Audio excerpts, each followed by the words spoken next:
Hola, muy buenas tardes a todos. Bienvenidos al webinar Pistas para alcanzar la libertad o al menos la tranquilidad financiera. En este webinar vamos a entrevistar a Javi Linares, coach financiero e influencer. Javi, muy buenas tardes. Buenas tardes, Clarisa. Encantado de estar aquí con todos vosotros. Bienvenido. Bueno, pues nada, antes de comenzar, comentaros que el webinar de hoy, en este webinar no podéis conectar ni el micrófono ni el vídeo. Si tenéis dudas o preguntas, no os preocupéis porque las vais a poder plantear a través del chat y al término de la entrevista pues abriremos un turno de preguntas a los asistentes y ahí ya iremos leyendo todas las preguntas que hayáis ido dejando en el chat. Las iré leyendo en voz alta y las responderemos entre Javi y yo. Y bueno, pues como os decía, hoy tenemos con nosotros a Javi Linares, coach financiero e influencer. Javier es empresario e inversor autodidacta que hoy por hoy se dedica a compartir sus conocimientos y su propio método de inversión a través de su proyecto denominado Acelerador de Inversiones. Y bueno, pues hoy está con nosotros para ayudarnos a descifrar un poquito qué es eso de la libertad financiera y darnos un poco algunas claves para alcanzarla o por lo menos para quedarnos en ese estado medio de tranquilidad financiera que yo creo que es más asequible y al que quizá pues todos podríamos aspirar, ¿no? Así que si te parece, Javier, comenzamos. Ujú. ¿Qué es eso de la libertad financiera? Porque además es un término que se utiliza mucho, pero yo creo que no todo el mundo está familiarizado con él. ¿Cómo lo definirías tú? Bueno, pues para mí la libertad financiera al final es un objetivo que ni siquiera pienso que haya que alcanzar, porque al final la libertad financiera lo que querría decir es que podemos vivir de nuestro patrimonio financiero, es decir, que los ingresos que nos genera nuestro patrimonio, nuestros activos, nos permitirían cubrir los gastos que tenemos de vida y por tanto pues no tendríamos que trabajar o que tener ningún tipo de actividad para buscar obtener ingresos y así poder mantenernos. Pienso que no tiene que ser el objetivo porque al final yo creo, ¿no?, que una persona, la parte del dinero pues es una más de las partes que le hacen feliz, pero no es la única. Pienso que al final pues si tienes una buena profesión que te guste, un buen proyecto y consigues que además te genere ingresos, pues vas a ser más feliz que no que si estás todo el día, ¿no?, al final tumbado sin tener nada que hacer porque tus gastos están cubiertos. Entonces, soy más de la corriente que tú has comentado de, oye, aprendamos a manejar nuestro dinero, aprendamos a manejar nuestras finanzas para tener tranquilidad financiera, que no tanto de ponernos el único objetivo de alcanzar la libertad financiera. Pero si la tenemos que definir como tal, pues sería la capacidad de poder vivir de nuestro patrimonio y no tener que trabajar, no tener la obligación que levantarnos cada día para trabajar por dinero. Ujú. Pero bueno, como aún así, Javier, hay gente cuyo sueño dorado es dejar de trabajar y alcanzar esa libertad financiera estricto sensu, en el sentido de dejar de trabajar verdaderamente. ¿Tú crees que eso es una utopía que no está al alcance de nadie? ¿O si realmente te lo propones, se puede llegar a conseguir esta libertad financiera? O depende, a lo mejor todos podemos aspirar a la tranquilidad financiera, ¿no?, a este estado un poco Ujú. intermedio, y quizá la libertad financiera es para los que arriesgan más o los que han empezado antes. ¿Hasta qué punto es una utopía, Javier? Sí, sin duda yo creo que todo el mundo puede optar a la tranquilidad financiera independientemente del punto en el que esté hoy, con algunas pistas o algunas reglas muy sencillas de implementar. Y la libertad financiera depende, porque depende de la edad en la que partas, de la situación personal que tengas. No es lo mismo pues, estar solo y tener que mantenerte a ti que tener que mantener a toda tu familia, pues puede llegar a ser más difícil. Pero sin duda sí que se puede alcanzar y gracias, supongo que comentaremos después sobre esto, pues al interés compuesto, a un buen plan de inversiones, a la tasa de ahorro que puedas llegar a alcanzar y también al lugar donde vivas, porque pues no es lo mismo vivir en Madrid, ¿no?, que vivir en un pueblecito de Extremadura o de Cantabria o incluso gente nómada que se va pues, a países como Indonesia donde el coste de vida es bajísimo, pues puedes terminar alcanzando esta libertad financiera. Al final, la libertad financiera depende de tu patrimonio, pero también depende mucho de tus costes, que son los que tienes que cubrir con los ingresos de tu patrimonio, con lo que yo pienso que hay que apuntar a la libertad financiera, pero no hay que obsesionarse con cubrir todos nuestros costes y sí pelear por esa tranquilidad financiera. Ujú. Y bueno, uno de los objetivos de la inversión es conseguir esa tranquilidad financiera, como hablábamos, pero otro objetivo quizá más urgente, sobre todo en los tiempos que corren, Javier, es batir a la inflación. sin duda. Pero claro, todavía hay mucha gente que no es consciente todavía del impacto que puede suponer la inflación en sus ahorros y en su poder adquisitivo. ¿Les podrías explicar cómo afecta la inflación al bolsillo del ahorrador? Sí, y esto es súper importante y os agradezco mucho que saquéis el tema porque el otro día leía una noticia que decía que la inmensa mayoría de españoles tiene su dinero en depósitos bancarios sin ningún tipo de remuneración y esto es un problema porque al final la inflación, a mí como me gusta explicarlo es con datos para que se entienda de manera sencilla. Si en el 2000, por ejemplo, pues una barra de pan costaba en torno a 0,30 céntimos, 0,40, hoy lo normal es que esté al doble. Si un litro de leche estaba igual pues a 60 céntimos, hoy está a 1,20 €. O un café estaba a 80 céntimos, hoy difícil que te lo tomes por menos de 1,30 €, ¿no? Y si vemos la evolución del precio de las casas, esto lo entiende todo el mundo, porque siempre en España se dice que la inversión inmobiliaria es la mejor, básicamente porque suele subir un pelín más que la inflación, ¿no? La subida del precio de la vivienda al final lo que está reflejando es esa inflación. Y esto es un peligro porque al final hace que tú tengas el mismo dinero en el banco, pero que el poder de compra real de ese dinero sea muy inferior. Si tú tenías 100.000 euros en el 2000 y tienes 100.000 euros hoy en día, básicamente vas a poder estar comprando entre un torno a un 30 o un 40% dependiendo de lo que quieras comprar. Entonces, es el mayor enemigo de todos los ahorradores. Ya bastante mérito tiene la gente con ahorrar, porque es algo que no se nos inculca mucho desde pequeños, que los que consiguen ahorrar encima alucinan cuando se les dice, oye, no estás terminando de hacer las cosas del todo bien, porque ahorrando no consigues batir a la inflación, no consigues que el dinero que tienes en el banco y que tanto te ha costado trabajar siga aumentando al mismo precio que aumenta el coste de vida. Ahora teníamos en las noticias que en este último periodo era del 10%, es decir, de un año para otro el coste de casi todo lo que nos rodea o la media de todo lo que nos rodea ha subido un 10%, mientras que el dinero en el banco no sube eso, incluso nuestros sueldos tampoco, ¿no? Entonces, es importantísimo invertir y tener un plan para batir la inflación, porque es que si no, incluso aunque ahorres, al final vas por detrás constantemente. No solo que consigas ahorrar a final de mes, que ya cuesta muchísimo, sino que además tu dinero va perdiendo poder adquisitivo. La media de la inflación no es tan alta como este 10% que hemos tenido, que bueno, pues al final hay algunas causas que la están acelerando y tal, pero sí que ha sido históricamente de un 2%. Al final un 2% en una década lo que quiere decir es que pierdes el 20% de todo tu poder adquisitivo, década tras década. Entonces, claro, esto es un agujero pues tremendo y que la gente que no tiene activos se puede pasar toda la vida ahorrando, que va a llegar con 60 años y el dinero que haya conseguido ahorrar encima, pues no va a tener un poder de compra, digamos, para asegurarle una buena pensión de jubilación o una tranquilidad económica para cuando por fin ha podido jubilarse después de toda la vida trabajando. Ujú. Y bueno, entonces, por orientar un poco a la gente que nos esté viendo, Javier, y que diga, pues efectivamente, ¿no? Me tengo que poner a invertir si es que no quiero perder poder adquisitivo. En términos generales, aunque luego todo depende de la estrategia de cada uno, del plazo, del nivel de riesgo que quiera asumir, pero bueno, a un nivel al menos teórico, ¿qué tipos de activos o qué estrategias crees tú que funcionan mejor en un entorno de inflación? Sí, yo pienso que hay la categorizaría, o sea, evidentemente cuanto más lo quieras hacer complejo, más estrategias hay, más riesgo puedes asumir, menos, pero para un ahorrador o un inversor corriente, como puede ser yo, como puede ser cualquier padre de familia, cualquier joven que se inicie, hay 4 estrategias de las que fijarse. La primera y la más sencilla. No intentar, digamos, año a año batir la inflación, no ser cortoplacista, sino decir, oye, estoy invirtiendo vista 15, 25, 30 años, vamos a ver qué activos vencen la inflación.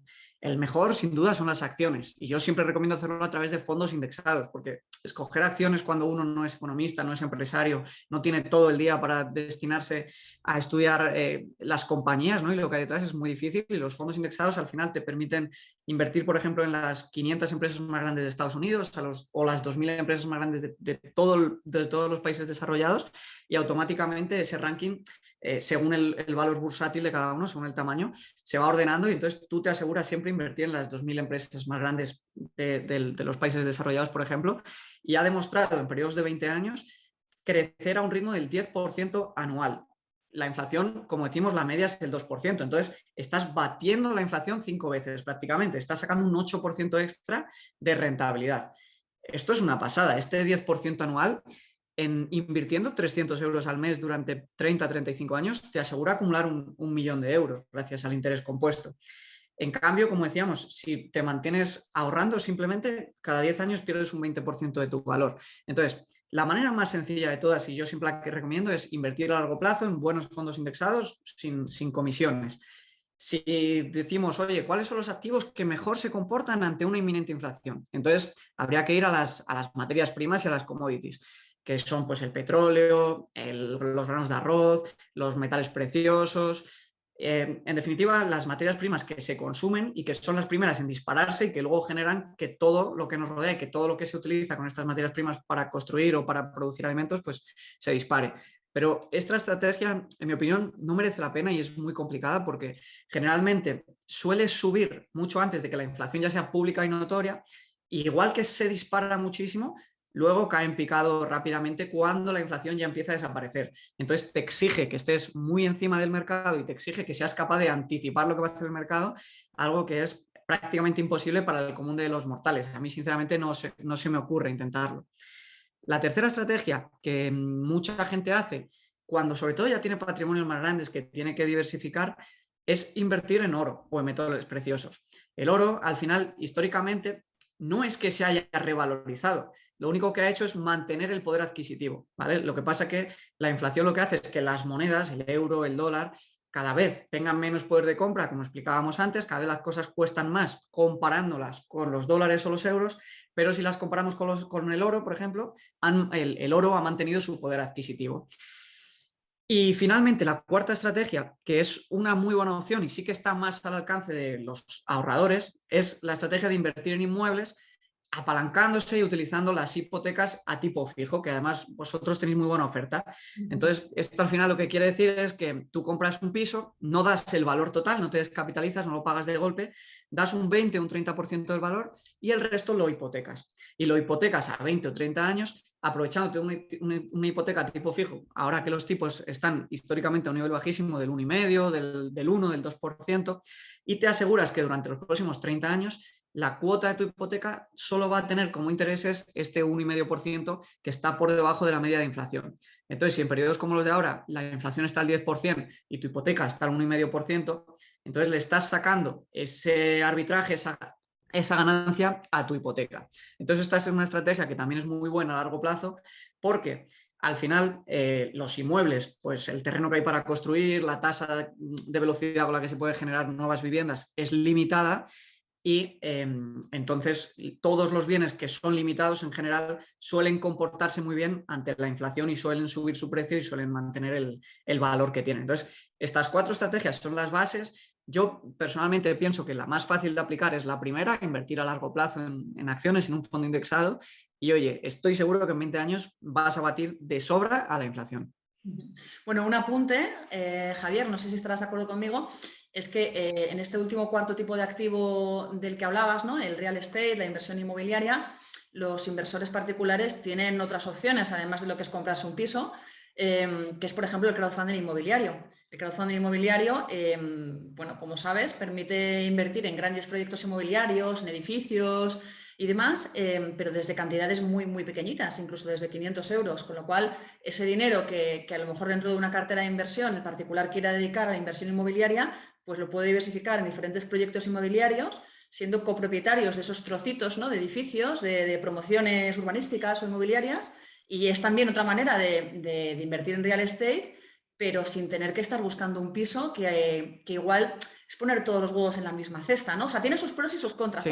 pero bueno, desde un punto de vista de diversificación, qué duda cabe que el crowdfunding inmobiliario yo creo que también tiene su atractivo, ¿no? ¿Cómo lo ves tú?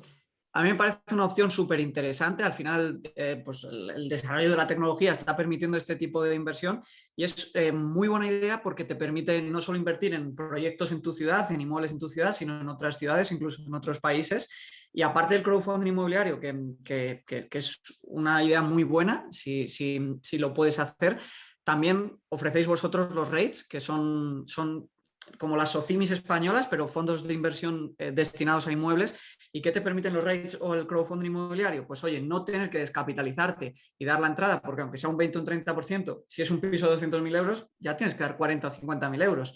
Y a lo mejor, oye, se te descompensa un poco tu portafolio de inversión porque tienes demasiados huevos en la cesta inmobiliaria.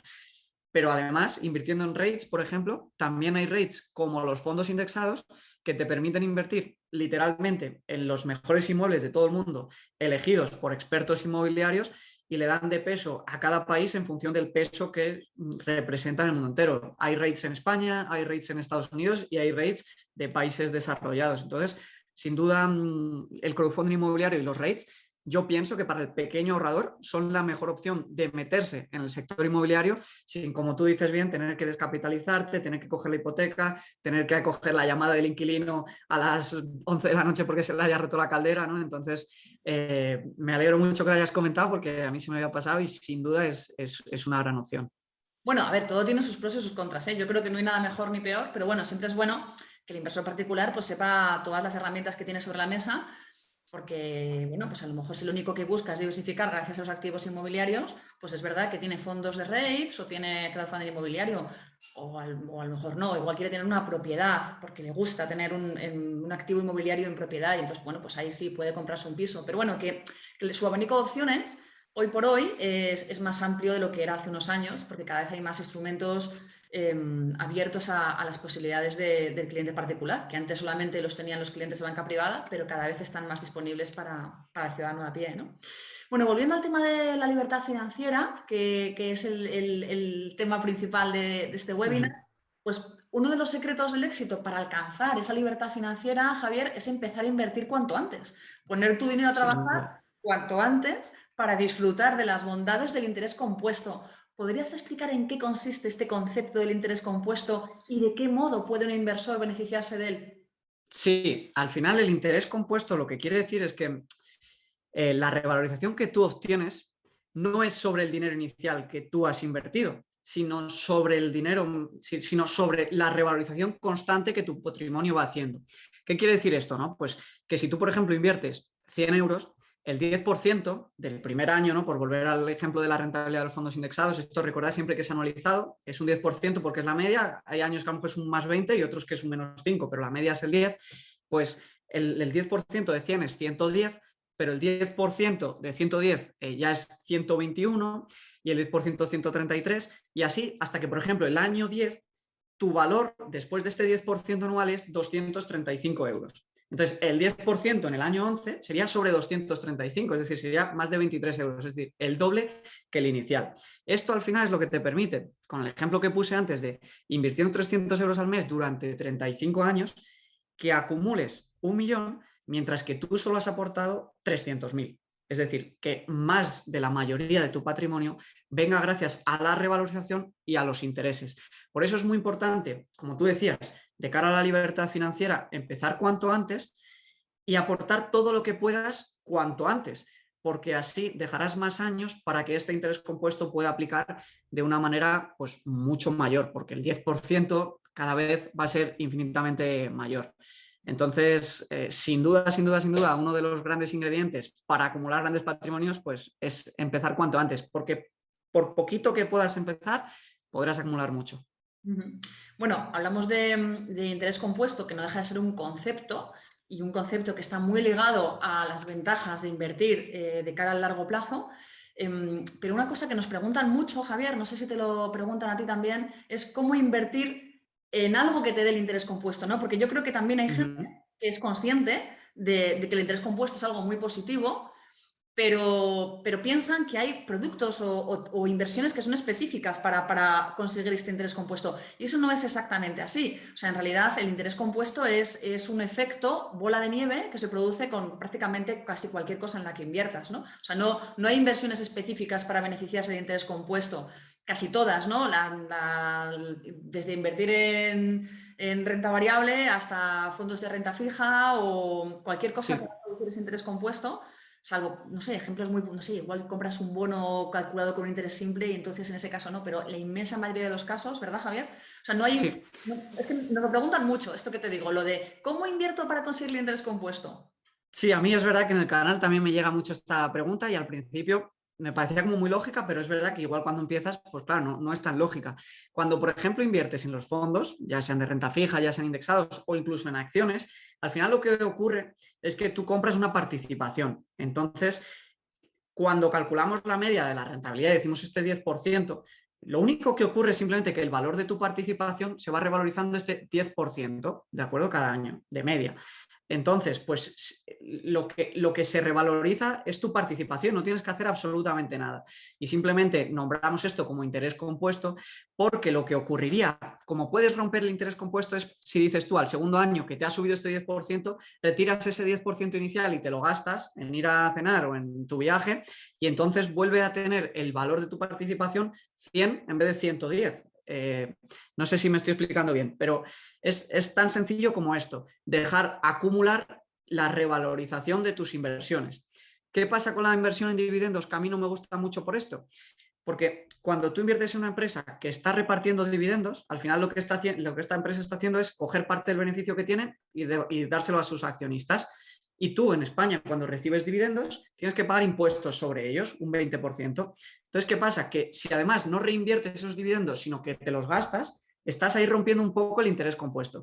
Por eso siempre pienso, cuando uno está empezando, que es mejor olvidarse de los dividendos y utilizar acciones o fondos que sean de acumulación, que se reinviertan automáticamente para no paralizar esta bola de nieve del interés compuesto. Pero cuando uno invierte en empresas, cuando uno invierte en fondos indexados, ya sea de renta variable o renta fija, el interés compuesto es tan sencillo como, oye, tú compras una participación y déjala que se revalorice sin ir vendiendo.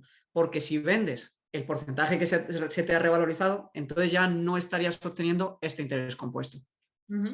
Estoy viendo en el chat una duda. O sea, a priori la idea con este webinar es hacerte a ti una entrevista, Javier, y que luego al final de la entrevista pues hagamos un turno de preguntas con los asistentes que pueden plantear sus dudas a través del chat. Obviamente, si quieren, las pueden ir dejando en el chat y luego las leemos al final. Pero hay una que la han ido dejando ya en el chat y no la quiero dejar para el final, la quiero sacar a colación ahora porque está vinculada precisamente al interés compuesto y yo creo que también puede ayudar a dejar bien claro este concepto antes de pasar página e ir tocando otras ideas.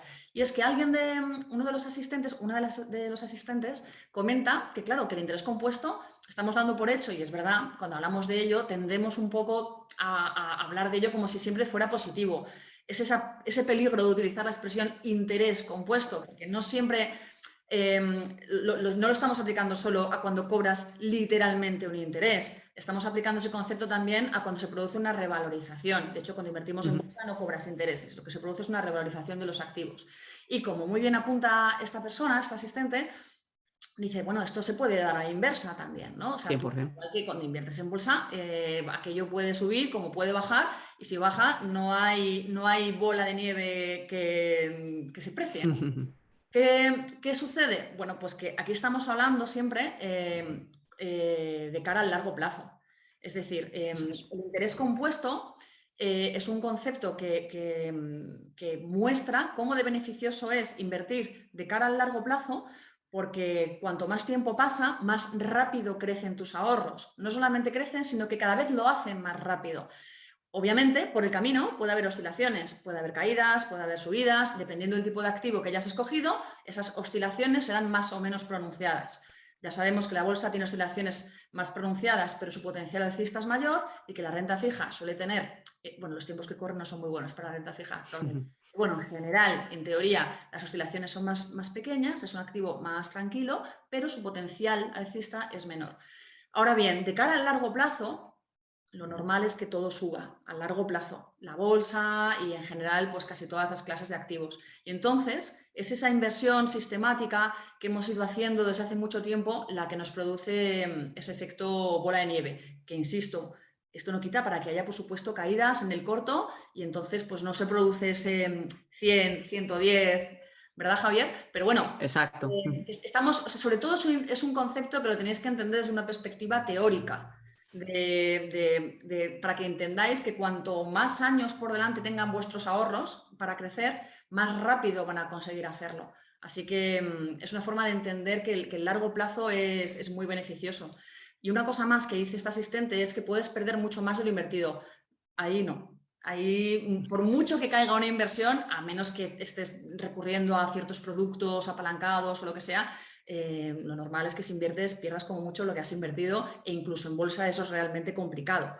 ¿Verdad, Javier? No sé si puedes añadir algo más a lo que estoy comentando o... Sí. Esto es importantísimo destacarlo, que yo no recomiendo a nadie que invierta en bolsa si invierte vista un año, porque está perdiendo el tiempo, porque entonces está jugando a la ruleta. En cambio, si está invirtiendo vista 10, 15, 20 años, nunca ha habido un periodo en el que la bolsa haya estado en negativo en 15 años. Sí que ha habido dentro de ese periodo caídas. Sí, todos los años, lo normal es que haya una caída intraanual, es decir, que del punto máximo del año al punto mínimo haya una caída del 5, del 10 e incluso el 15%. Esto es absolutamente normal. Entonces, la gente que a lo mejor lleva poco se sorprende que el año inicie así, pero que el año inicie así no quiere decir ni que no vaya a acabar en positivo, ni que sea algo fuera de lo normal. De hecho, es absolutamente normal. Yo tengo aquí a mano una tabla que unas caídas del 5 al 10% en los últimos 70 años ha habido 84, siendo la caída media del 7% y recuperándose una media de un mes. Caídas del 10 al 20% ha habido 29, siendo en la caída media un 14% y recuperándose en 4 meses. Del 20 al 40% ha caído hasta en 9 ocasiones, recuperándose en 11 meses, y caídas de más del 40% ya solamente ha habido 3, recuperándose en un periodo medio de 4 a 5 años. Este 10% que decimos de interés compuesto ya ha sido calculado con todas estas caídas. Esto es importante entenderlo. Por eso siempre damos la media. El mercado el año pasado, el MSCI de países desarrollados, subió cerca de un 30% y este año va en un -5%. Es decir, nunca vas a tener un 10% anual, a no ser que justo coincida que sea un 10%, pero el 10% se usa un poquito, o el 7 o el 8% como referencia. Y por supuesto que el interés compuesto aplica en negativo, pero es importante que la gente entienda que ya se ha tenido en cuenta en el cálculo de la rentabilidad histórica de las rentabilidades. Al final, la renta variable no deja de ser una forma de vincularse al crecimiento de los países y de las economías. Y los países en el largo plazo crecen. En el corto pueden tener recesiones, pueden tener tropiezos, puede haber epidemias y puede pasar de todo. Pero a largo plazo, pues las sociedades van avanzando, las economías van creciendo y a nivel global, por lo menos, pues lo normal es que las economías crezcan y la bolsa, que es una manera de representar ese crecimiento económico, pues a largo plazo suele crecer también. Cambiando un poco de tema, Javier, en tu página web, adviertes de que confiar ciegamente en las recomendaciones de la banca convencional puede entrañar sus riesgos. De hecho, afirmas que los bancos te recomendaban complejos y carísimos productos de inversión donde solamente ganaban ellos, ¿no? En este sentido, ¿cómo puede saber un inversor si su banco de toda la vida está recomendándole productos caros o poco adecuados? A ver, yo esto lo encararía de la siguiente manera. Lo primero que haría si me están recomendando un fondo de inversión es pedirle el mayor histórico posible de ese fondo de inversión. Y si me presentan un fondo que solo tiene 2 o 3 años, me extrañaría. ¿Por qué? Porque lo que ocurre muchas veces es que algunas gestoras o algunos bancos o gestoras, ¿no? Incluso de bancos, cuando sacan un fondo y no tiene buen rendimiento, y lanzan otro. Y no dejan rastro y no tienen obligación de avisarte de esto. Entonces, ¿qué pasa? Que si te estamos mostrando un fondo, no, mira qué bien me ha ido los últimos 2 años. Puede que sea el sesgo del superviviente que te estén enseñando un fondo que es el único que ha ido bien de los 10 que han lanzado, y eso no garantiza que en los próximos 10 años vaya a ir bien, porque ha podido ser puramente suerte.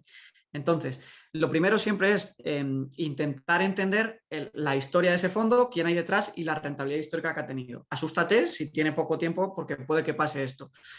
Lo segundo que yo haría, comprobar las comisiones. No quiere decir que todo producto con comisiones sea malo, en absoluto, no quiere decir esto.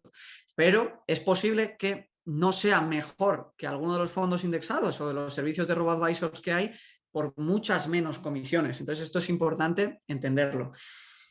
Y comparando la rentabilidad y las comisiones y el histórico con los fondos indexados o el servicio que prestan los robo-advisors o algún otro fondo de gestión activa, porque no todos son malos sin ninguna duda, ya te puedes hacer una idea de la calidad del producto. Si no hace estos 3 checks, es decir, si tiene poca historia, si tiene altas comisiones y si no ha batido al mercado o no ha estado cerca de él o no ha ofrecido una mejor, no le han vencido en volatilidad, no todo es la rentabilidad, quizá no sea un buen producto y quizá te lo estén vendiendo porque les hace ganar comisiones o es un producto de la propia entidad o del propio grupo que te están recomendando. Con estos tips, básicamente puedes ya detectar si ese producto es para ti o no. Al final, esto es la prueba de algodón y no miente, es muy fácil comprobarlo. Ujú. Bueno, yo me atrevería a decir que esas mismas pistas que nos estás ofreciendo se pueden aplicar a casi cualquier producto financiero o incluso bancario, ¿no? Una cuenta corriente, una hipoteca o lo que sea. Si te están ofreciendo tu banco cualquier tipo de producto financiero o bancario, oye, antes de elegirlo, mira qué te están ofreciendo competidores, mira si la calidad de ese producto, las ventajas, las características son mejores o peores o son iguales. Y si por el mismo precio, o sea, si por las mismas características te está cobrando más, con unas comisiones más elevadas y sin Claro. valor añadido, pues a lo mejor no es el producto que necesitas o si lo necesitas te viene mejor el de otro competidor que te lo ofrece igual pero más barato o sin comisiones o con otros valores añadidos, ¿no? Quiero decir que es una cuestión de, bueno, Sí, de no y conformarte con lo que te ofrecen, ¿no? Que hay veces que... justo, yo siempre digo que la gente tiene mucho miedo a los bancos y yo les veo como mis socios, porque al final, es decir, o sea, están integrados, tú como persona estás integrada en el sistema bancario y financiero, te guste o no, y oye, cuanta mejor relación tengas con tu banco, mejor, y se puede tener una muy buena relación con los bancos.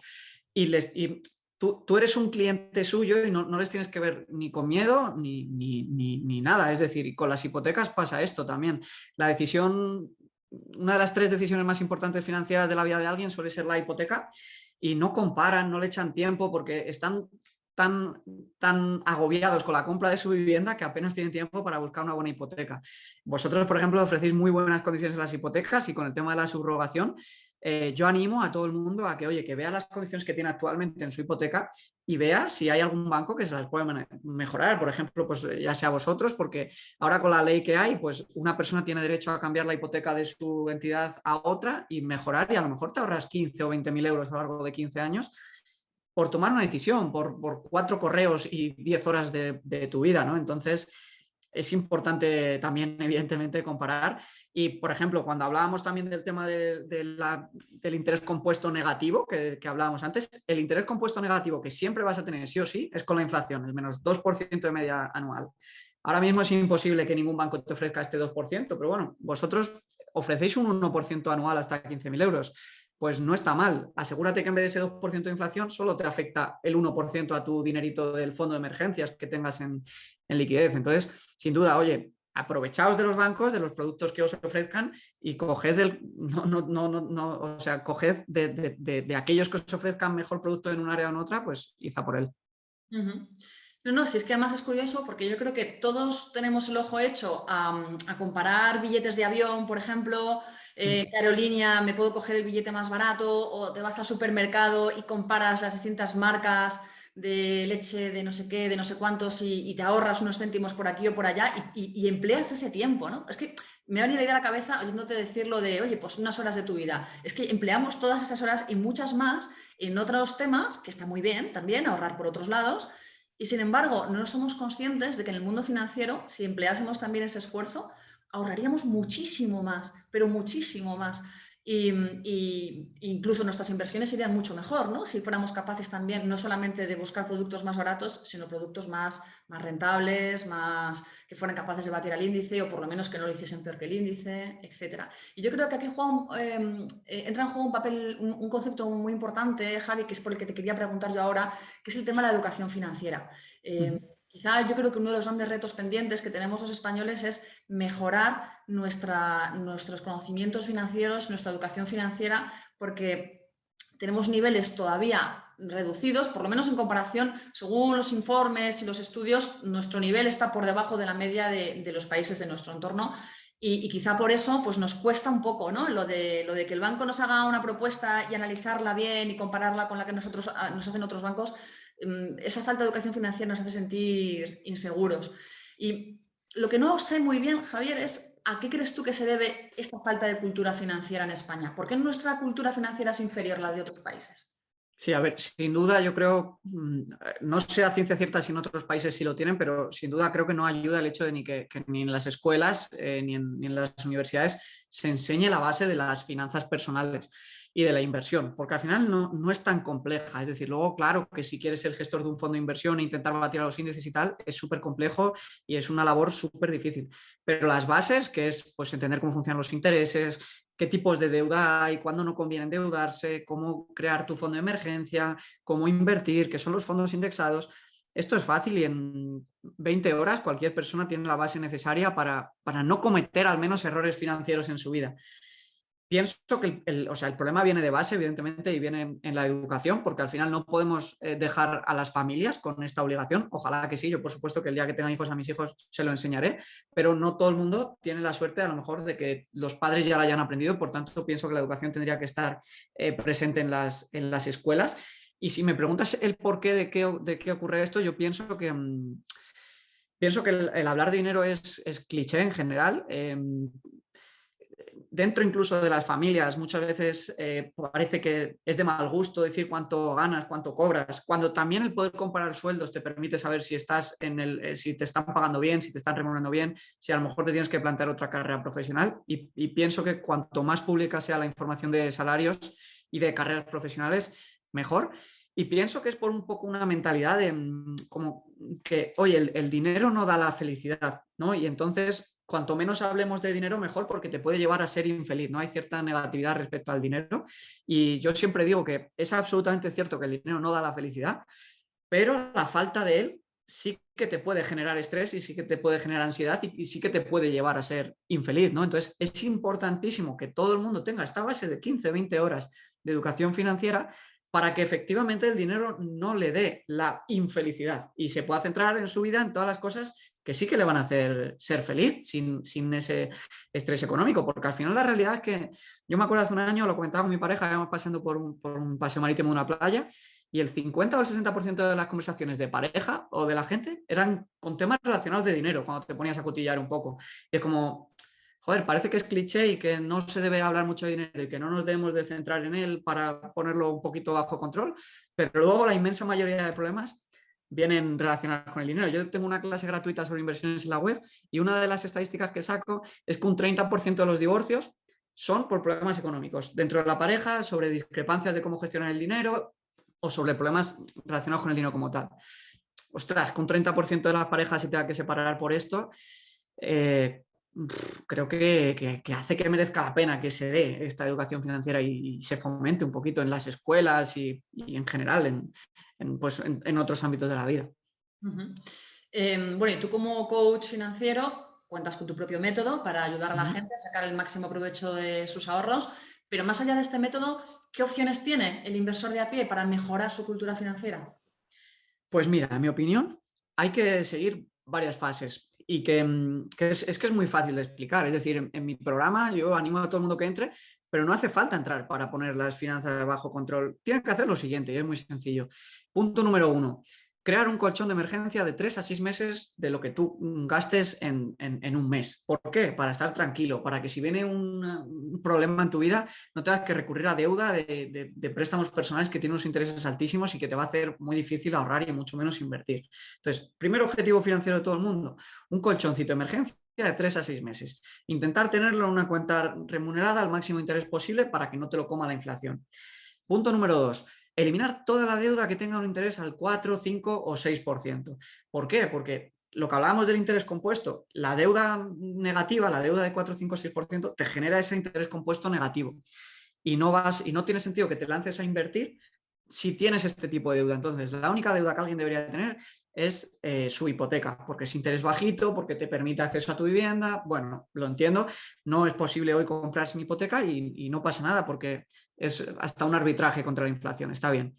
Una vez que has eliminado la deuda mala, como yo la llamo, que es pues básicamente no recurrir a préstamos personales para comprar un coche, no recurrir a préstamos personales para reformar tu vivienda, ni ningún otro tipo de situaciones que se te puedan dar, como viajar y tal. Mira, oye, si este año no puedes viajar, no puedes viajar, tienes que ahorrar más y aumentar tus ingresos, pero no te puedes endeudar para hacer este tipo de cosas.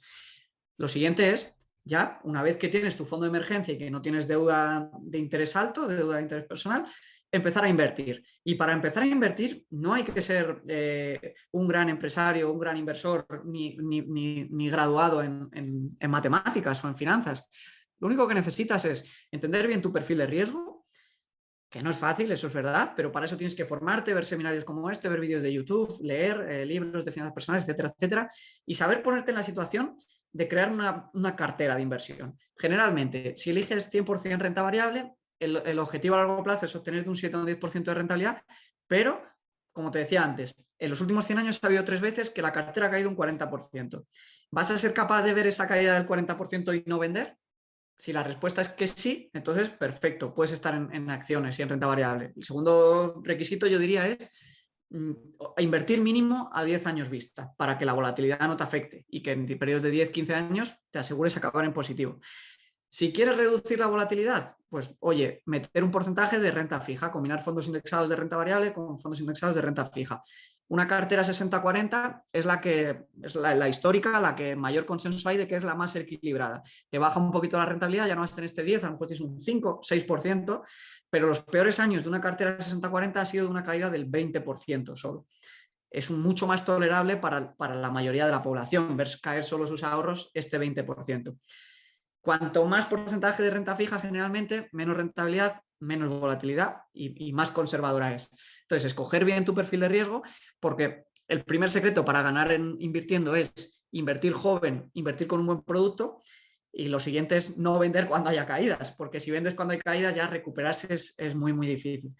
Y básicamente es esto, intentar tener una tasa de ahorro de al menos el 10 o el 20%, ahorrar hasta que tienes tu colchón de emergencia, ahorrar hasta que has salido de las deudas de interés alto y empezar a invertir. Y no tener más en liquidez de tu fondo de emergencias. Según tu conservador que seas, pues puedes tener un fondo de emergencias de hasta 1 año o incluso hasta 2. Yo más de 2 no tendría porque si no la inflación te va a acabar devorando. Ir invirtiendo, ir aumentando la tasa de ahorro. ¿La tasa de ahorro qué es? El dinero que te queda libre a final de mes. Esto hay 2 maneras de aumentarlo. Aumentando tus ingresos o reduciendo los gastos. Reducir los gastos, ¿qué peligro tiene? Que hay un límite a lo que puedes ahorrar. Vas a tener que pagar el colegio de tus hijos, la luz, el gas, la gasolina. Entonces está bien ahorrar y siempre hay que tender a ahorrar, no tener gastos inútiles, pero yo también siempre recomiendo la otra gran olvidada, que es intentar fomentar el crecimiento profesional, porque si en 3 años consigues un aumento del 20% de sueldo, ese 20% lo puedes destinar a invertir. Si ese 20% representa estos 300 euros que comentábamos antes, ya te aseguras invirtiendo pues, una jubilación de reyes. Entonces, yo creo que el resumen es este, y el objetivo inicial tendría que ser intentar aumentar la tasa de ahorro para ir cumpliendo con estos pasitos. Bueno, y al hilo de lo que comentas, de la importancia de evaluar nuestro propio perfil de riesgo como inversores, en este sentido los robo-advisor pueden ser interesantes para aquellas personas que no tengan ni idea, que digan, es que no sé ni por dónde empezar. Lo bueno que tiene un robo-advisor es que te hace un test de idoneidad que evalúa, haces un test legal y demás, que evalúa cuál es el nivel de riesgo que debería tener tu cartera en función de tus características como inversor, de tu horizonte temporal, etcétera. Entonces, después de tú realizas ese test y se te adjudica un nivel de riesgo de, mira, para tus necesidades, lo ideal es que tengas este nivel de riesgo. Y entonces ahí ya se te adjudica una cartera ad hoc justo con ese nivel de riesgo que es el específico para ti. Porque yo creo que ese es uno de los intríngulis que tiene esto, ¿no? Lo de saber evaluarse a uno mismo. Yo creo que la gente tiende a pensar que tiene más tolerancia al riesgo de la que realmente tiene. Luego vienen los sustos y es más complicado. Oye, otra cosa que te quería preguntar, Javier, al hilo de todo este mundo de la inversión y de cómo a veces podemos estar indefensos, ¿no? Si nos faltan conocimientos financieros, este mundo de chiringuitos financieros que embaucan al cliente con promesas de rentabilidades maravillosas y que se les olvida hablar de los riesgos. En este sentido, ¿cuáles son las señales de alarma para detectarlos? Pues mira, yo diría 2 cosas que ya van a descartar el 99% de posibles estafas. Invertir solo en bancos o brokers o exchange, si ya no metemos en el mundo de las criptomonedas, que estén regulados en América o en Europa o en Reino Unido. Punto número 1, imprescindible, nunca invertir en brokers que no estén regulados. Y esto es muy fácil de comprobar con 30 segundos de tu tiempo. Y punto número 2, que no te regalen los oídos con rentabilidades del 30% anual, del 30% mensual, del 10% diario, porque esto no existe. O sea, si esto existiese, bueno, sí estaría aquí porque me encanta hacer esto, pero tendría cientos de millones en el banco, ¿no? Que Entonces... digan cómo lo hacen, ¿no? Quiero decir, yo creo que la cultura financiera también permite evaluar si lo que te ofrecen tiene sentido o no, ¿no? Quiero decir, si en los tiempos que corren con unos tipos de interés al cero te garantizan un 10, un 20, un 30%, Esa es la palabra clave, yo creo, garantizan. Nadie te puede garantizar nada y el que te lo esté garantizando ya te está mintiendo clarísimamente. Ujú. ¿Y alguna otra señal de alarma? ¿Algún otro? O sobre todo Mm. esto, ¿no? Las rentabilidades que ofrecen que no tienen sentido, ¿no? Sí, sí, sí. Yo pienso que estas dos señales ya son claves. El que no te ofrezcan renta, para empezar, que nadie te puede ofrecer ninguna rentabilidad, porque, oye, tú puedes ver en base al histórico qué rentabilidad ha tenido en el pasado, pero nadie te puede garantizar la futura. Con los fondos indexados, al final, oye, sabemos que es que a lo largo de la historia, no son los 100 años, la economía ha crecido pues a más del 10% anual de media. Pero si encima te ofrecen rentabilidades demasiado altas en brokers o chiringuitos financieros que no están regulados, que no tienen ninguna garantía, que no puedes ¿no? comprobar su sede, que no puedes ver de qué grupo empresarial forman parte, dónde están fundados, cuándo, por quién, todo este tipo de cosas, oye, ¿sabes? Porque para invertir siempre hay tiempo. Plantéatelo, déjalo estar, investiga un poquito más y que no te corra la prisa porque nunca hay prisa, no tienes que tomar nunca decisiones, que no te fuercen, ¿no? Porque al final esta gente vive de decisiones impulsivas, pues que no te fuerce.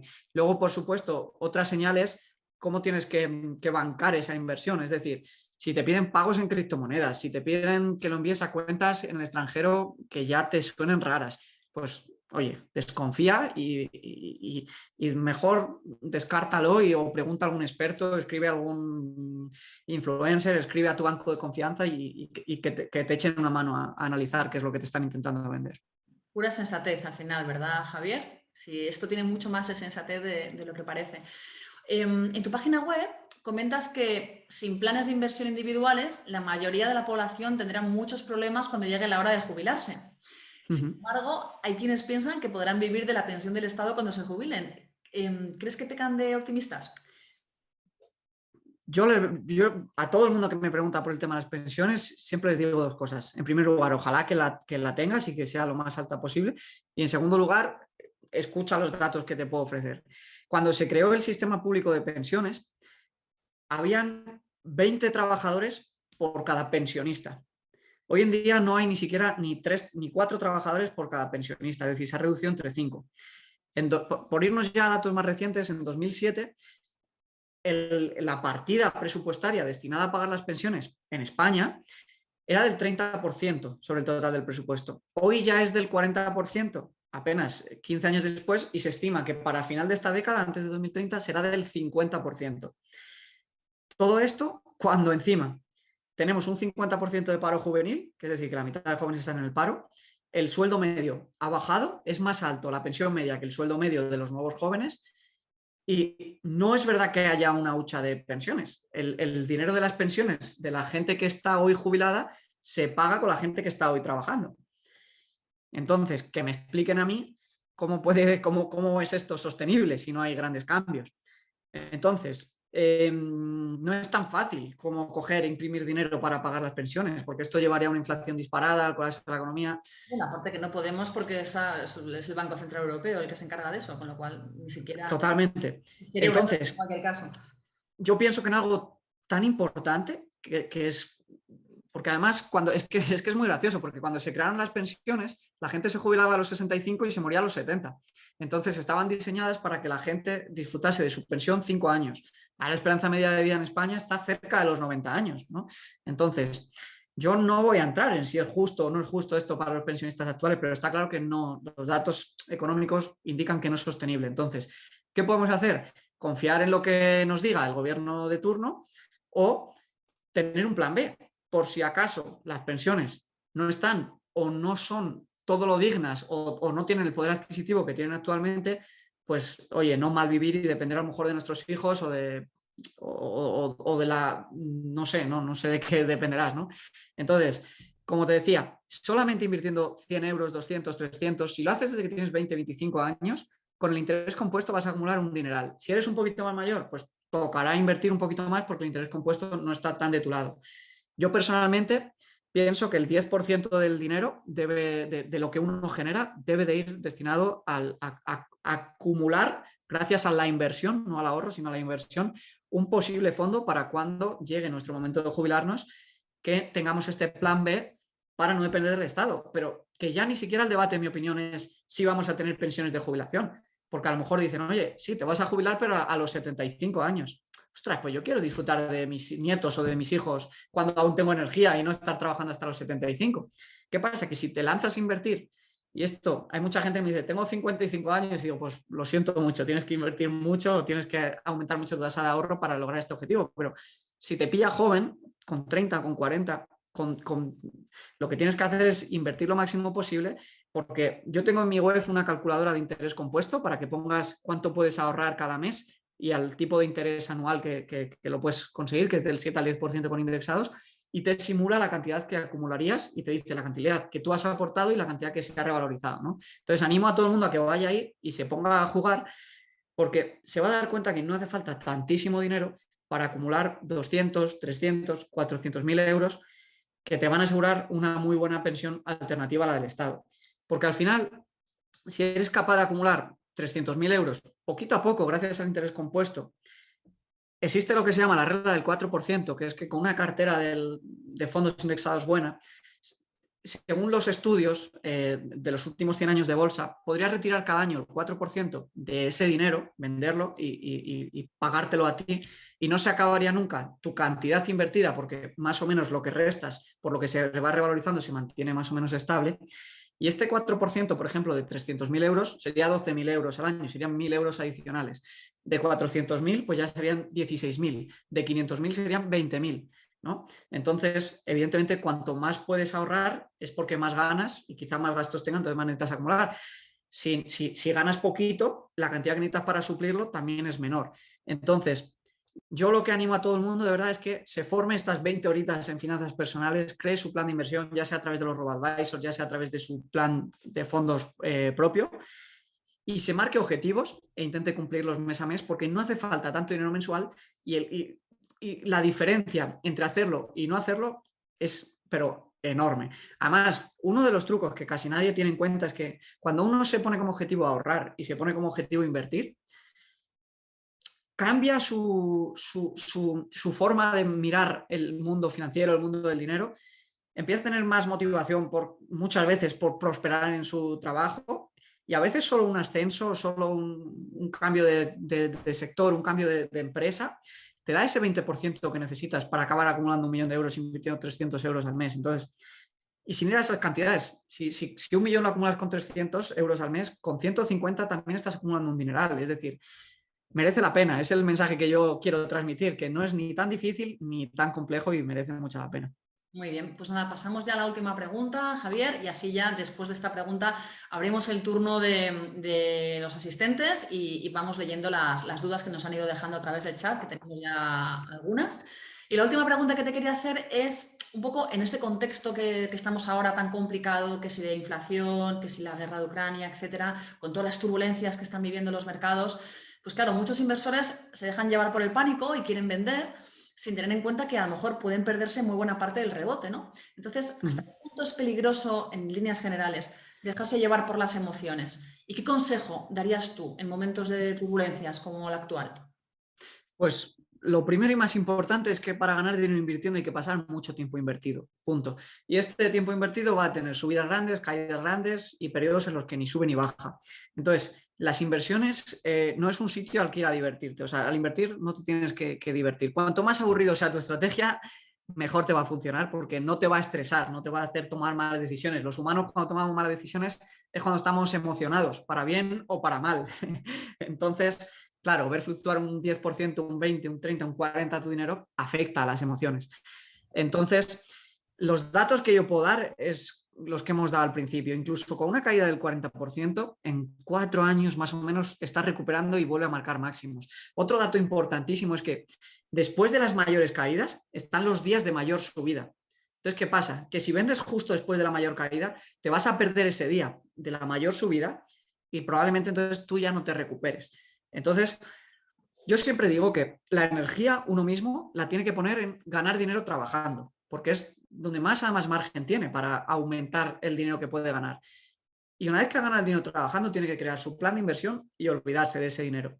Echar muchas horas, eso sí, en identificar bien su perfil de riesgo con los robo-advisors, con los fondos indexados, para efectivamente coger unos activos que de verdad tengan una volatilidad que esa persona pueda tolerar, y luego olvidarse, porque en los últimos 100 años ha subido al 10% después de guerras mundiales, de crisis geopolíticas, del asesinato del presidente de Estados Unidos, de invasiones en Europa. Ahora lo de Rusia y Ucrania es una tragedia, pero no es nuevo. En 2015 Rusia ya anexionó Crimea y los mercados también cayeron y después siguieron marcando máximos. Entonces, que me expliquen a mí, a Apple, en qué le afecta, con perdón, la guerra de Rusia y Ucrania no le afecta. Entonces, una cosa es lo que pasa en el mundo y otra es lo que pasa en las empresas y en la economía. Entonces, es muy complejo de entender y para mí el mayor acierto que un inversor puede hacer es asumir que no tiene todos los datos para predecir qué va a pasar y dejar que el mercado siga su curso, que si cae no pasa nada, que si tienes un buen fondo indexado, que se rebalancea solo según países, según empresas, según sectores, ya se irá creciendo y olvidarse. Hay una imagen buenísima que es la diferencia del top 10 de empresas en el mundo en 2008 y en el 2018. En el 2008 la más grande era Exxon. En el 2018 Exxon ocupaba la posición número 9. Ahora si la miras no está ni entre las 10 primeras. El segundo puesto estaba General Electric. Ya no está ni entre las 10 primeras. De ese top 10 de 2008, solamente 4 están en el top 10 de 2018. Y si miras ahora, ya solamente habría, creo que son 2 o 3. Entonces, no te tienes que preocupar de la volatilidad, no te tienes que preocupar de lo que pueda pasar pasado mañana, sino de escoger una buena estrategia de inversión y dejarla fluir, porque si estás indexado al mundo, si estás indexado a Europa, si estás indexado a Estados Unidos, olvídate y déjalo crecer y no te preocupes que todo lo que tú estás viviendo no es nuevo. Las guerras, los problemas, los golpes de Estado, las crisis económicas, todo prácticamente ya se ha vivido en los mercados y se han repuesto y han seguido marcando máximos. Muy bien, pues nada, muchas gracias, Javier. Ahora, si te parece, abrimos el turno de preguntas de los asistentes.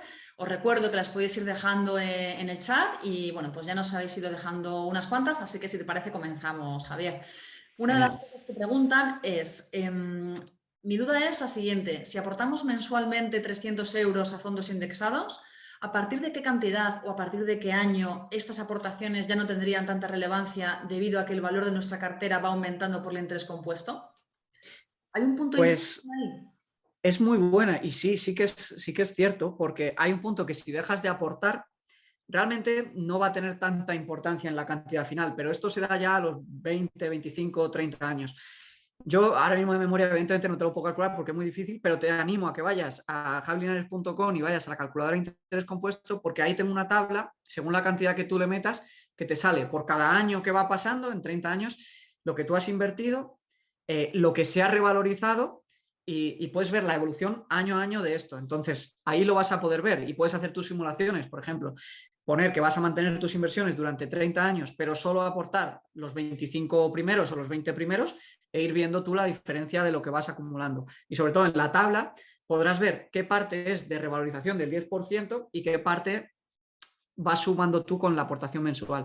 Pero esto en los 10 primeros años no te va a pasar. Esto pasará pues ya más a partir probablemente del año 20. Pero si lo quieres ver y es muy gráfico, tienes un gráfico que te lo muestra, barritas y la tabla desglosado, en la web tienes la calculadora de interés compuesto para poder ver año a año todo esto. Otra pregunta que te hacen, Javier. ¿Qué porcentaje dentro de un salario de 2.500 euros mensuales dedicarías a invertir en indexados largo plazo, inmobiliario, por ejemplo, vía rates, acciones y metales en un periodo de inflación como este? Entiendo que, claro, que esto es una pregunta, ya voy a ayudar un poco a Javier, es una pregunta un poco complicada porque todo depende del perfil de riesgo de cada uno. O sea, no se pueden dar recomendaciones que valgan a cualquiera, igual que no hay un traje que le valga a todo el mundo. O sea, todos tenemos nuestras necesidades. O sea, Exacto.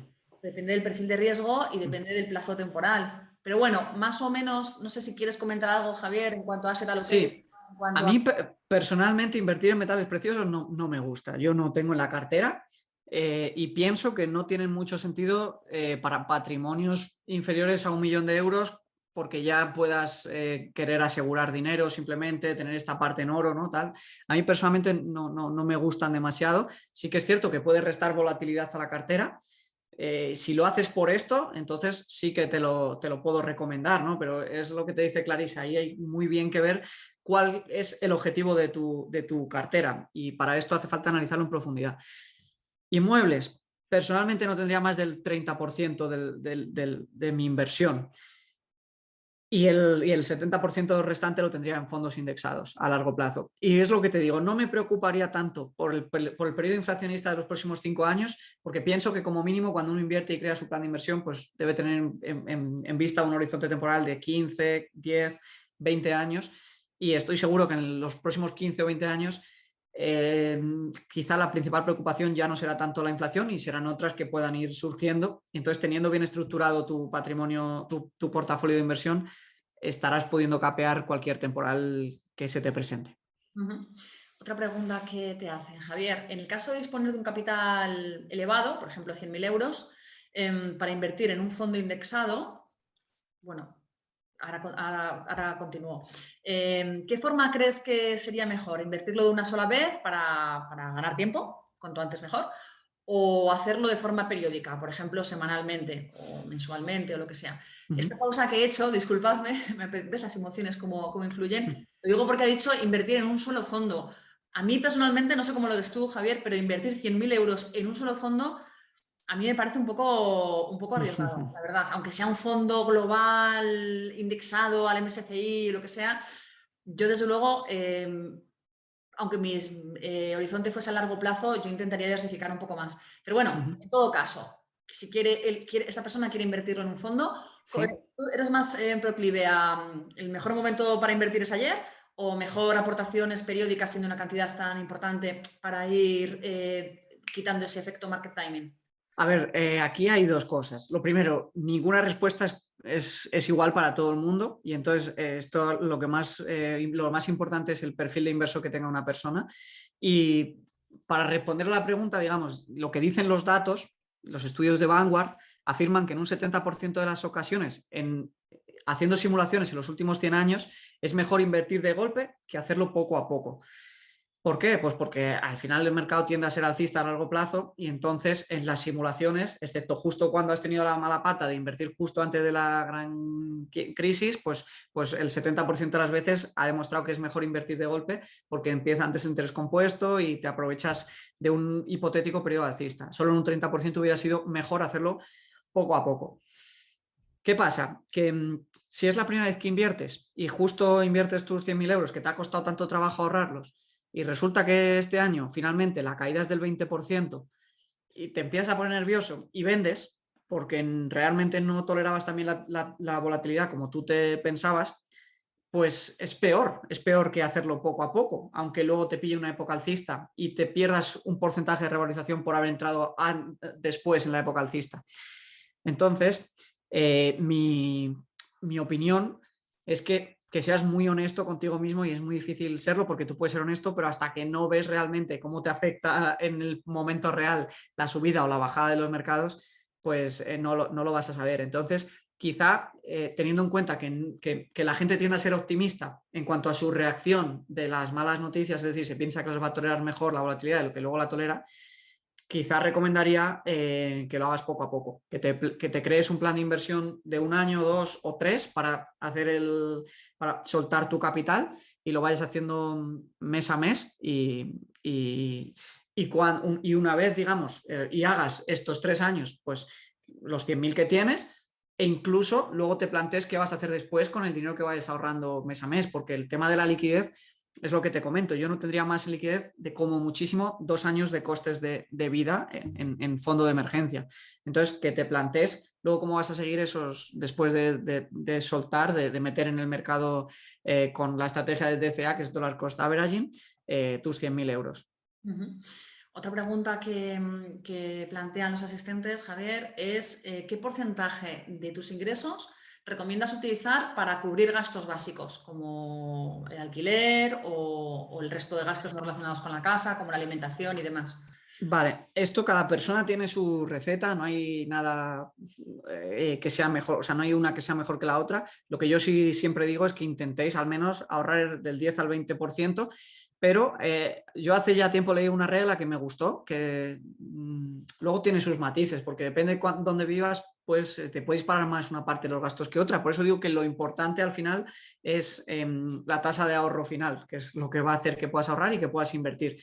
Pero era como 50% de gastos entre vivienda, luz, agua, educación, ¿no? Gastos vitales, por así decirlo, 30% en ropa, caprichos, cenas y pues otros gustos y aficiones que pueda tener la persona y 20% invertir.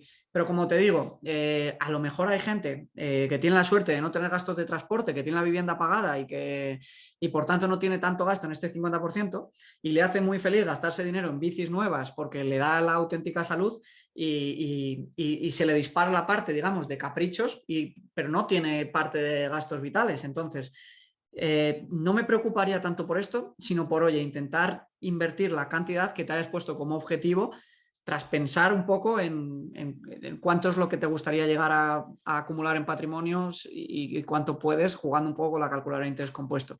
Al final, lo más importante es tu tasa de ahorro. Entonces, intentar que sea lo más alta posible dentro de mantener tu felicidad, porque al final el dinero es una herramienta. Entonces, no se trata de intentar ahorrar a costa de todo o invertir a costa de todo.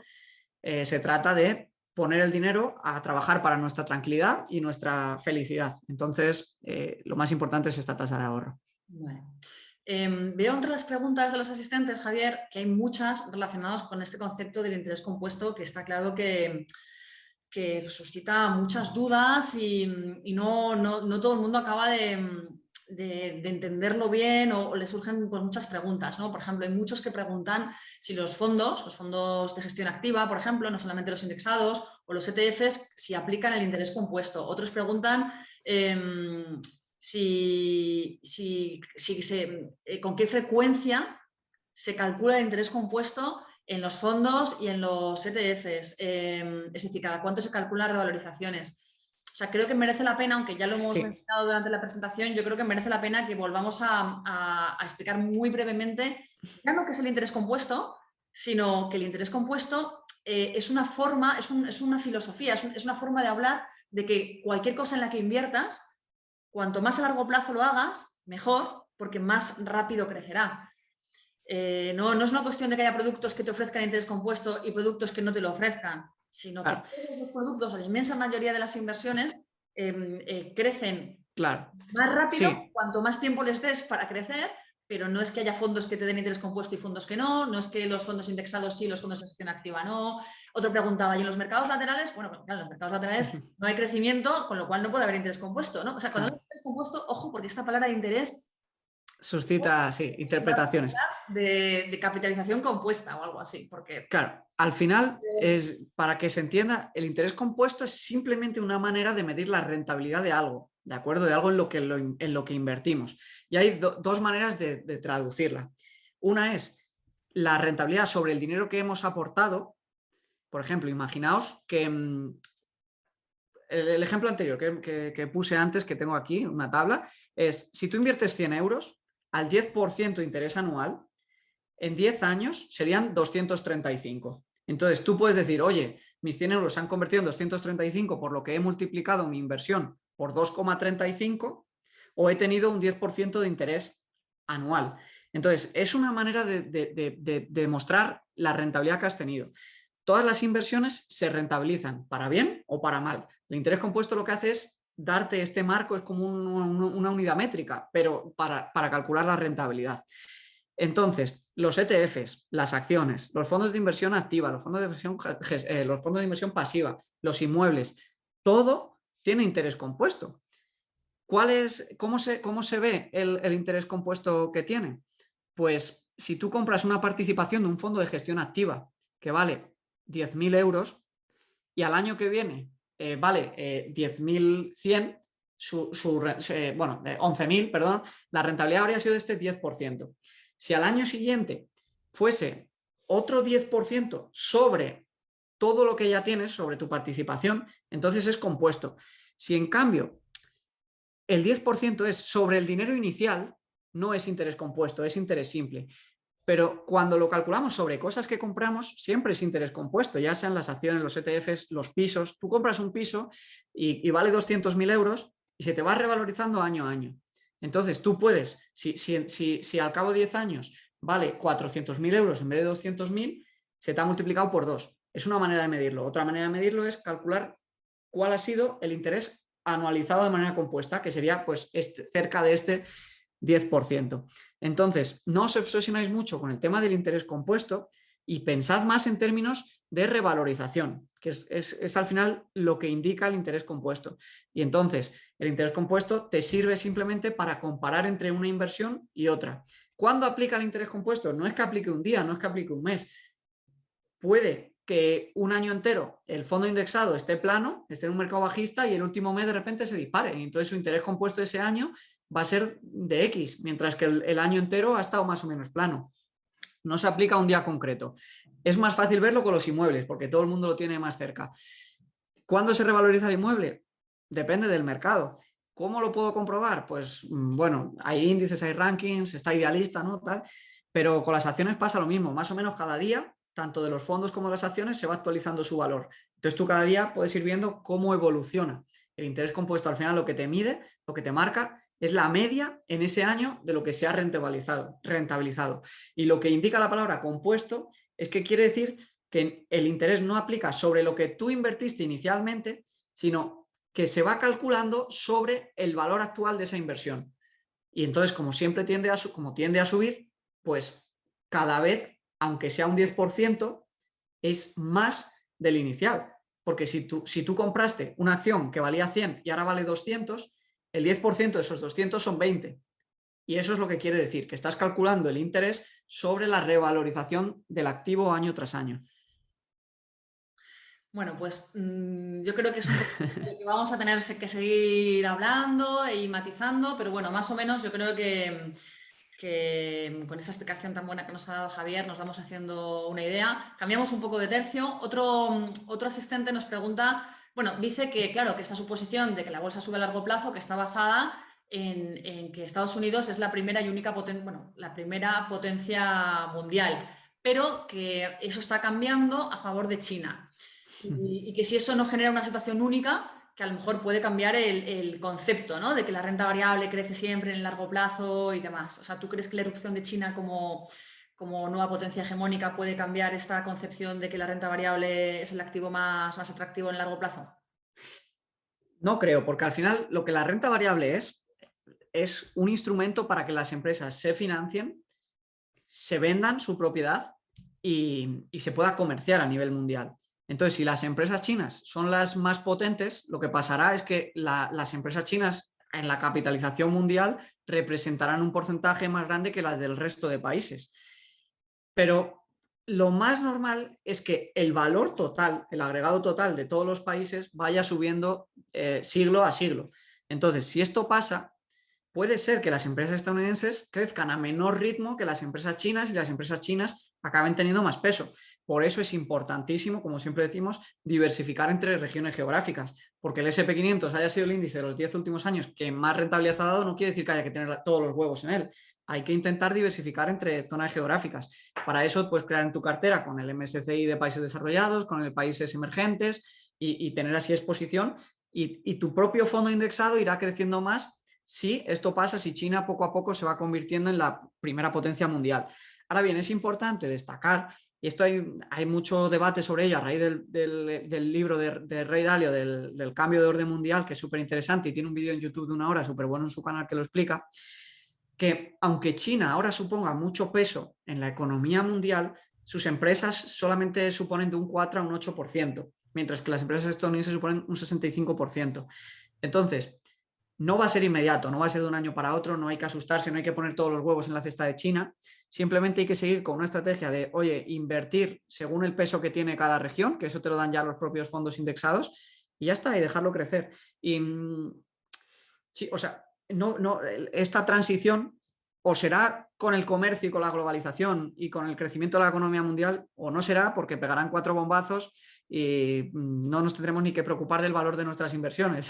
Entonces... Confiemos en que no lleguemos a al hilo de esto, otro de los asistentes nos planteaba a MyInvestor que para cuándo fondos indexados al MSCI ACWI, que es este que recoge la renta variable global, no solamente la de los países desarrollados, sino también la de los emergentes y demás. En este sentido, tenemos un fondo que además da la casualidad de que es un fondo de la casa, es un fondo de MyInvestor, no solamente de los que comercializamos, sino de los que gestionamos nosotros, que es un fondo de renta variable global, es el My Investor ponderado Economía Mundial. Ahora os pongo el listing en el chat por si queréis echarle un ojo. Y este fondo es un fondo de renta variable global, pero en el que los países no están ponderados por el peso que tienen los índices globales, sino que están ponderados por PIB. O sea que Estados Unidos no tiene ese peso tan importante que suele tener en los índices globales, y en cambio China sí que tiene un peso muchísimo, muchísimo mayor, porque como os digo, cada uno de los mercados está ponderado por PIB y no por el peso que suele tener en cuanto a mercado de renta variable y demás. Así que os lo voy a poner aquí el nombre y el ISIN, pues bueno, para aquellos de vosotros que estéis buscando una exposición a la renta variable global, pero que, bueno, pues que os preocupe también que esta perspectiva emergente pues esté lo suficientemente bien representada. Cambiando de tema, hay otro asistente que pregunta por las criptomonedas. ¿Qué porcentaje, te dice Javier, recomiendas, qué porcentaje de una cartera recomiendas invertir en criptomonedas? Yo pienso que máximo un 20% del... 20% de la cartera. Eso máximo, es decir, máximo. Pienso que independientemente del activo que sea, excepto quizá la renta variable, nada debería de ocupar más de un 20% de la cartera en mi estrategia. Y esto para alguien que tenga una tolerancia al riesgo enorme. O sea, las criptomonedas lo normal es que cada año su valor pierda un 50% cada año. En bolsa hemos dicho que en los últimos 100 años ha pasado que ha caído más de un 40% 3 veces. Las criptomonedas te puede pasar varias veces dentro de un año. Y aparte no metería para nada en el mismo saco todas las criptomonedas, porque pienso que el 99% de ellas va a valer cero en el futuro, porque al final la inversión en criptomonedas es un poco como la inversión en startups, pero sin ningún tipo de regulación, sin ningún tipo de conocimiento y sin ningún tipo de garantías. Entonces es muy importante conocer bien los proyectos, la tecnología, y pienso que para el 99% de nosotros, yo incluido, pues es casi imposible entender bien todos estos proyectos al detalle para poner nuestro dinero en ellos, ¿no? Entonces, máximo, máximo, máximo un 20%, y eso para alguien pues, que de verdad haya entendido el activo en el que está invirtiendo y que tenga una tolerancia al riesgo enorme, enorme. Para personas más conservadoras, máximo un 5%, 10% como máximo. Luego aquí hay otro par de preguntas que además yo creo que se pueden unir porque una está relacionada con otra. Una es de un inversor bueno, que nos está escuchando, que tiene 52 años y dice, bueno, a mí me habláis todo el rato de inversiones a 15, 20 años, pero que está muy bien, ¿no? Oye, invierte en renta variable de aquí a 20 años. Bueno, pues que a lo mejor necesito, para poder empezar a disfrutar de mi dinero en la jubilación, necesito otra estrategia que no sea esperar 20 años porque ya no me queda ese plazo, ¿no? Eso pregunta uno, ¿no? ¿Qué puede hacer en su caso? Y luego otra persona plantea, bueno, a ver, porque si tú inviertes en renta variable de cara a la jubilación y luego llega la jubilación y te pilla en un mal momento de mercado, pues justo en el momento en que quieres recuperar el dinero que has invertido, si te ha pillado con un revés de mercado, pues te sale lo comido por lo servido, ¿no? Imagínate a alguien que hubiera querido reembolsar su dinero justo cuando se produjo la pandemia, ¿no? Cuando surgió el COVID en marzo de 2020, que las bolsas llegaron a caer en menos de un mes un 40%. Imagínate que alguien hubiera necesitado recuperar su dinero en ese momento, pues lo estaría cogiendo en el peor momento de la bolsa y demás. Y yo creo que yo he relacionado estas dos preguntas porque las dos hacen alusión al asset allocation, es decir, a la distribución de activos que tenemos que tener todos en función, uno, de nuestro horizonte temporal y dos, del momento en el que queramos rescatar la inversión. Es decir, al primer inversor del que os hablaba, el de los 50 años, pues obviamente no va a poder poner todo su dinero en renta variable, porque efectivamente, como muy bien dice él, no tiene 20 años bueno, que tiene 20 años por delante, pero a lo mejor no quiere esperar hasta los 72 para recoger los frutos de su inversión.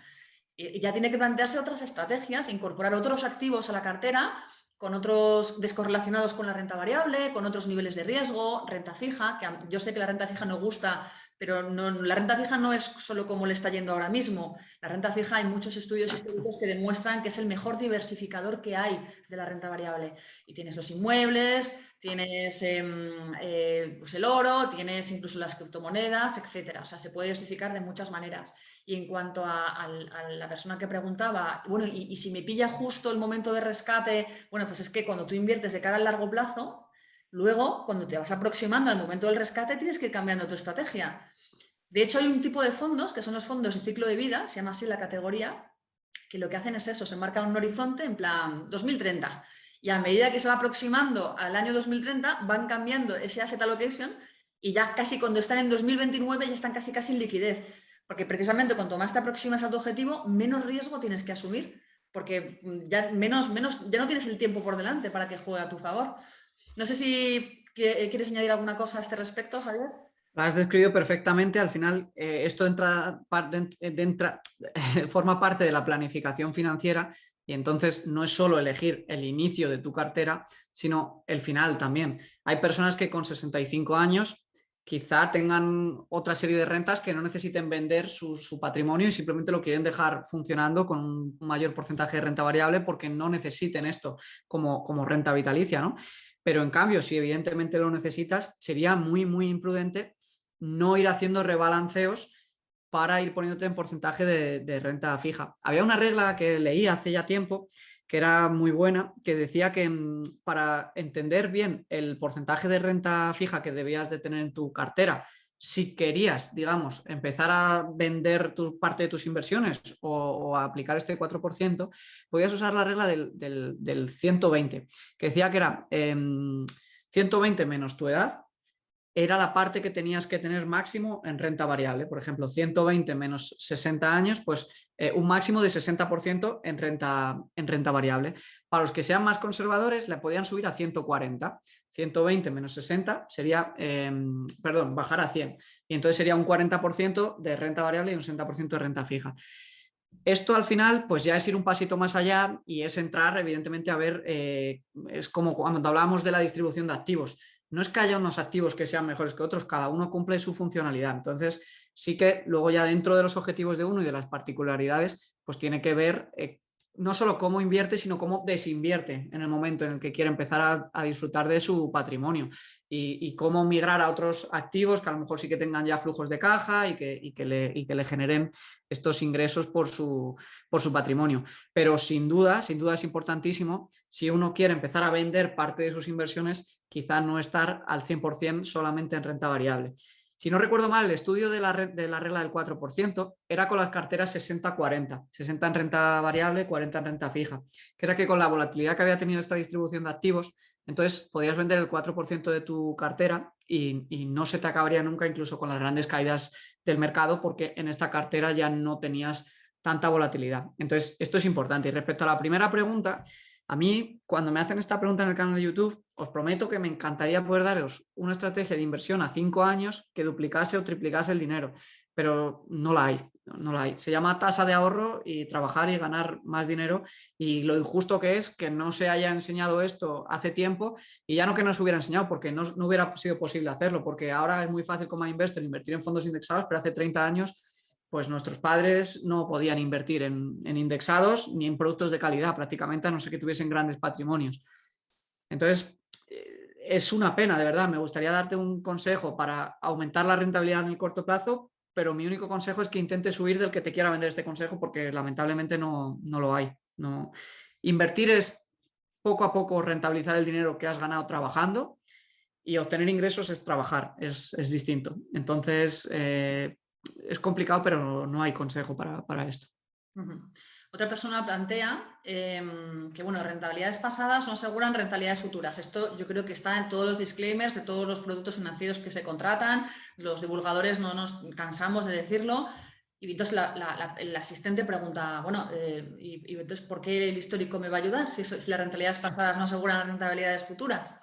Es una buena pregunta. Y por eso es importante entender bien el producto, no solo la rentabilidad. Es decir, si tú miras la rentabilidad de las materias primas el último año es de un 50%. Si miras el de los 10 últimos años están casi planas, más o menos. ¿Por qué? Porque se disparan con la inflación y vuelven a su media después de la inflación, generalmente. ¿Por qué yo tengo cierta confianza y simplemente lo que hago es transmitir esa confianza en activos como los fondos indexados de renta variable? Porque entiendo cómo funcionan y entonces tengo confianza en que la manera en la que funcionan, que es tan sencilla como cogemos las 500, las 3.000, las 6.000 empresas más grandes del mundo entero e invertimos en ellas y vamos rebalanceando para mantener la posición y el orden que representan en la economía mundial, ha funcionado en distintas situaciones. Es decir, ha funcionado en guerras mundiales, Ha funcionado en crisis económicas muy graves. Ha funcionado en pandemias. Pero no es que haya funcionado, no quiere decir que durante la guerra mundial haya subido. No, quiere decir que ha bajado, pero el mercado ha seguido creciendo y recuperándose. Y entendiendo un poquito cómo ha funcionado la economía a nivel mundial en la historia, que cada año el volumen del comercio era mayor, el volumen que gestionaban las empresas era mayor, cómo funciona también la evolución de las monedas, la distribución de la masa monetaria, pues al final entiendes que tiene sentido y que es un instrumento que independientemente del problema económico al que nos enfrentemos, va a tender a recuperarse. Por supuesto, nadie nos asegura que no se desate una guerra mundial, no haya bombas atómicas, no se destruya la economía entera por completo y en 200 años pues los índices no crezcan este 10% anual de media. Nadie nos lo asegura. Lo que sí que es seguro al 100% es que la inflación va a estar ahí, porque ha estado durante los últimos 20 siglos. Los grandes imperios, el Imperio Romano empezó a colapsar cuando su moneda empezó a colapsar y su economía empezó a colapsar. El Imperio Español le pasó lo mismo con la moneda, el Imperio Británico le pasó. Entonces, si sabemos que algo es seguro, que es la inflación, y sabemos que algo tiene una gran probabilidad de ir bien, yo creo que tiene sentido, ¿no?, entender cómo funciona y tener cierta exposición a ello y invertir, porque lo que sí que sabemos es que nuestro dinero cada vez va a valer menos.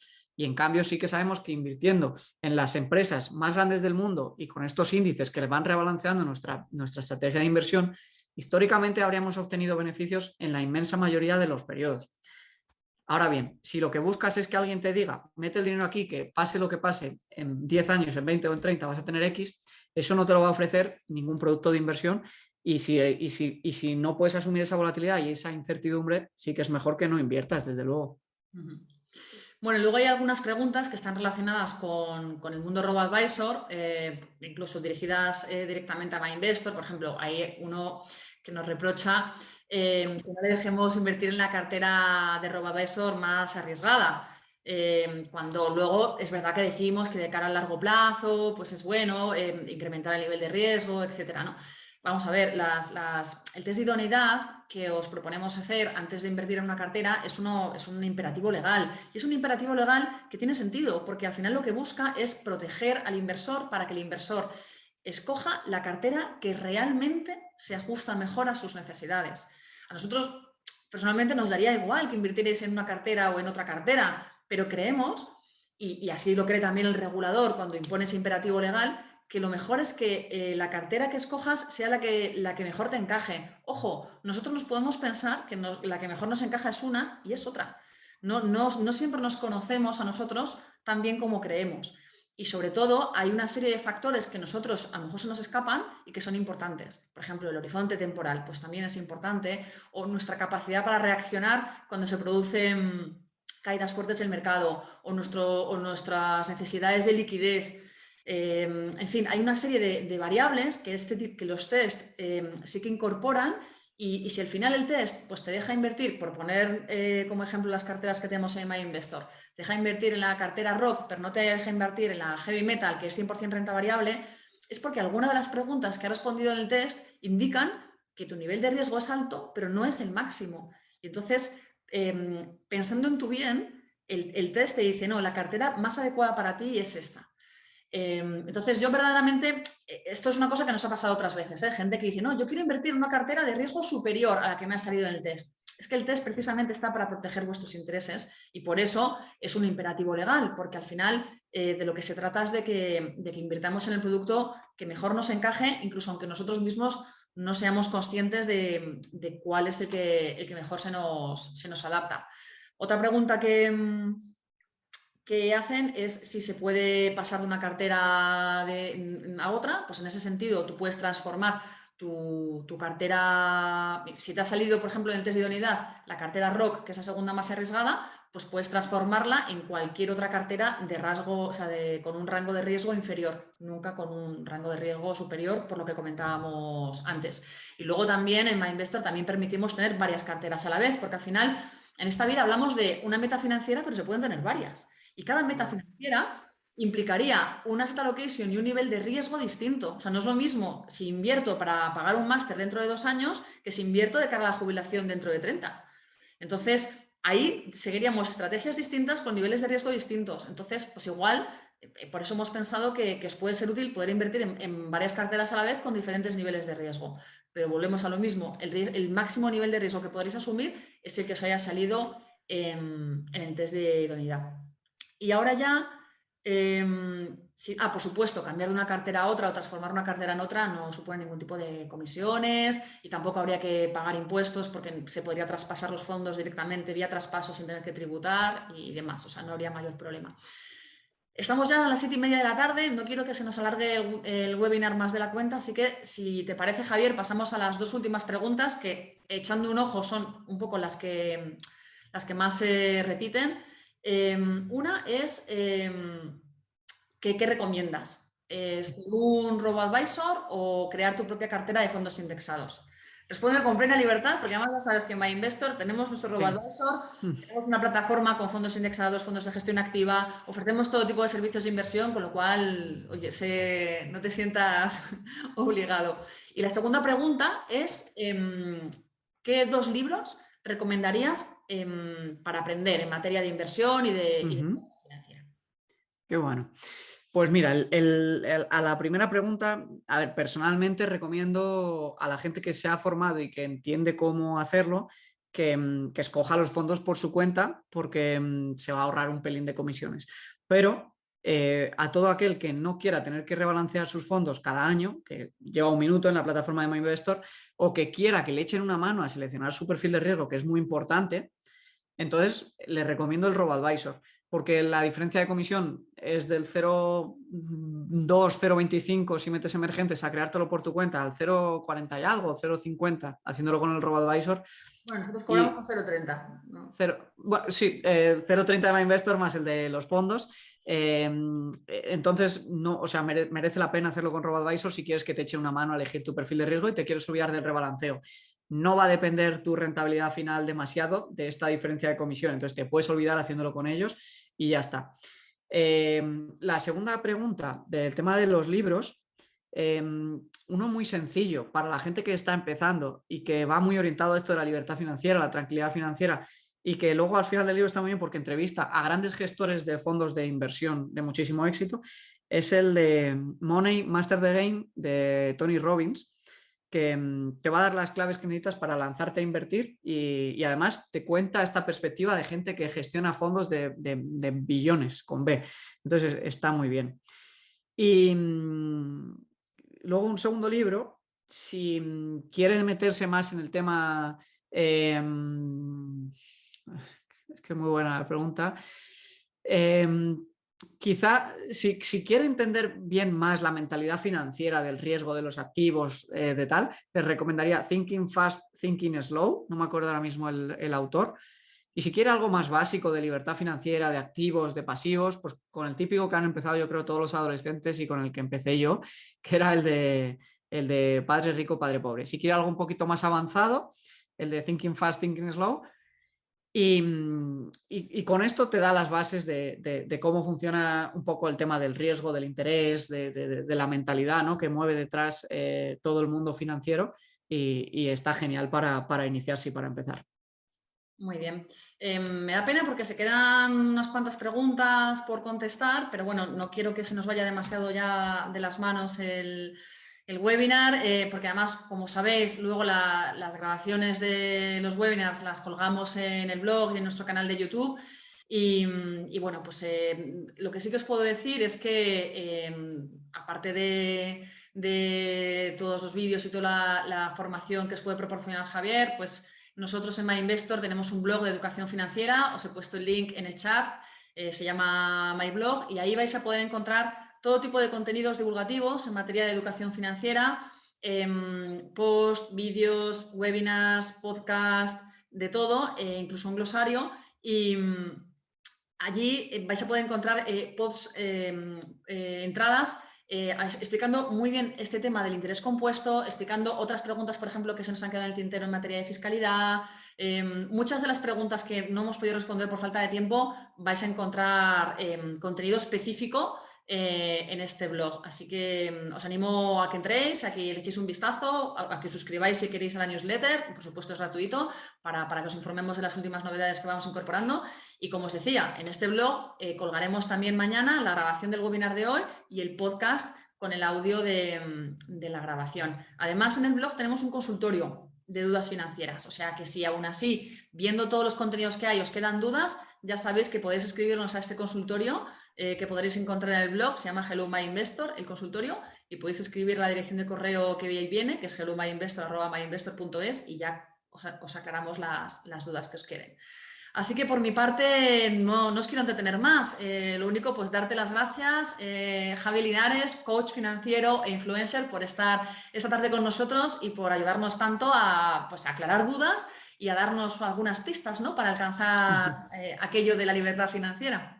Nada, Clarisa, gracias a ti, a todo el equipo de MyInvestor y a todos los que habéis estado aquí. Para mí es un gusto enorme echar un ratito así por la tarde hablando de educación financiera, y os agradezco que os lo toméis tan en serio y que nos traigáis todos esos productos que facilitan mucho la vida al que se preocupa un poquito por sus finanzas.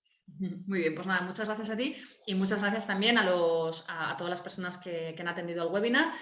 Que paséis una buena tarde y hasta luego.